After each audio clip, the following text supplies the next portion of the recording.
Toronto police are announcing the seizure of a number of so-called ghost guns after finding one do-it-yourself gun maker who was advertising, or found to be advertising, his product online. One of the challenges is you can't trace these through traditional means like you would through firearms bought in a store or smuggled across the border. This has been a relatively new issue that we've started to see. Ghost guns are weapons that are made on consumer-grade 3D printers, making them essentially, as you just heard, untraceable, while having the same capabilities, though, as traditional handguns. Authorities say they've recovered 10 such weapons since last November, and a 28-year-old man now faces multiple charges linked to manufacturing and trafficking. So far, police say that they believe he was working alone, but they're still looking into potential connections to other groups. Okay, our next guest has decades of experience in tackling the illicit use and trafficking of firearms. Frank Grosspietsch is a firearms evidence management technical advisor for the UN and has also worked as an RCMP sergeant for nearly 2 decades. He joins me now. Frank, it's great to have you on this. Good evening, and thank you for having me. I appreciate it. So what do you make of the way the Toronto police handled this case? You had a chance to look at the press release today. The arrest was made back in December, and a court appearance happened in February. We're hearing about it now. Your reaction to it?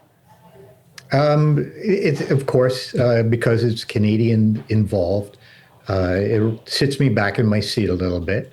But the moving parts worked.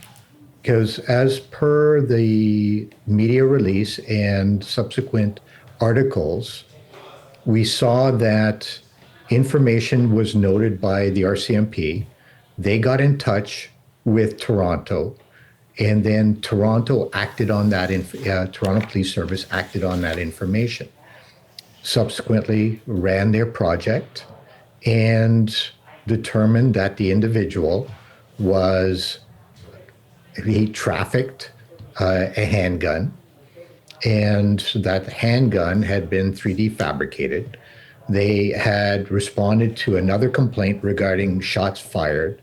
They had recovered spent cartridges, spent casings, cartridges, and did the forensics, the ballistics match, and then subsequently, with the execution of the search warrant on the home of the accused, did match the casings, ballistically match the tool marks to some of the firearms that were recovered. And they seized the electronic data information.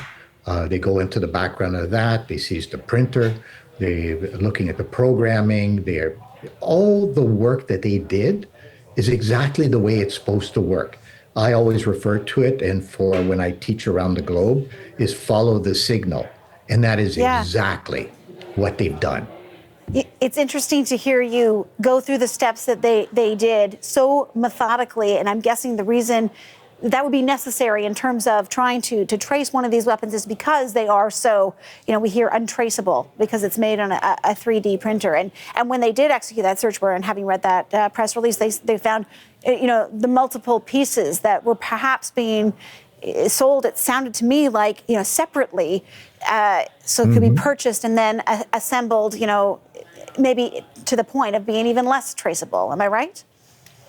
Well, that's exactly it. That's why the term that's come out and used quite commonly is the ghost gun, because they don't bear make, model, serial number, which is what is traced, importer stamp if the firearms have been a properly industry manufactured firearm imported into Canada or the United States.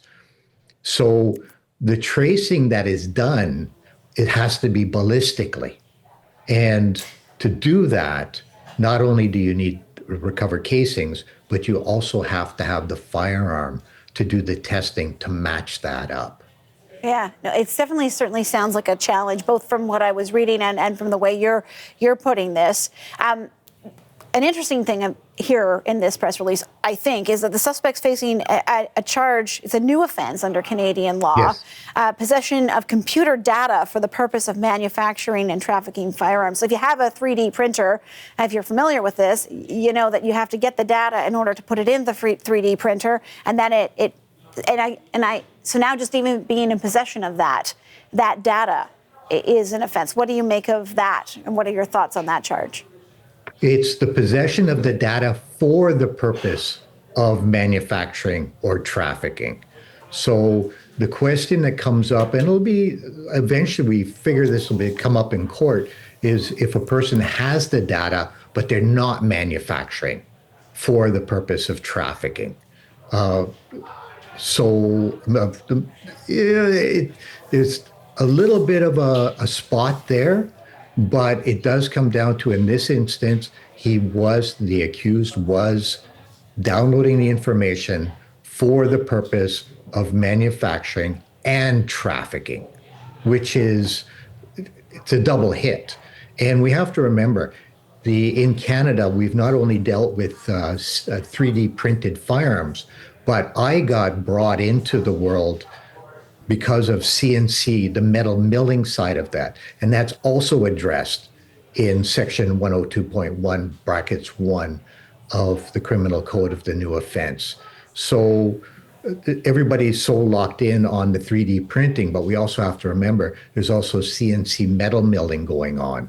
And because depending on where gangsters are and the cash they have, here in the West Coast, our gangsters are rich.